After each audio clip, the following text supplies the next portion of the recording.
Welcome to the Slop Temple. We pray this video helps. In this video, I will explain how to make delicious vegetarian waffles. First, combine your dry ingredients: 1 1/2 cups of all-purpose flour, 2 teaspoons of baking powder, 2 tablespoons of sugar, and a pinch of salt. In a separate bowl, whisk together 1 1/4 cups of plant-based milk, 1/4 cup of vegetable oil, and 1 teaspoon of vanilla extract.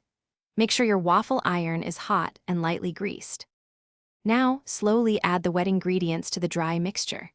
Stir until just combined. A few lumps are perfectly fine and actually preferred for a tender waffle. Overmixing can lead to tough waffles, so be gentle.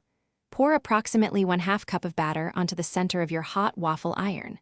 Close the lid and cook for about 3 to 5 minutes, or until the steam stops and the waffles are a beautiful golden brown. Once your waffles are ready, it's time for the fun part: toppings. Classic choices include fresh berries like strawberries or blueberries and a generous drizzle of pure maple syrup. For an extra treat, add a dollop of plant-based whipped cream or a light dusting of powdered sugar. Don't be afraid to get creative with fruit compotes, chocolate chips, or even a spread of your favorite nut butter for added protein.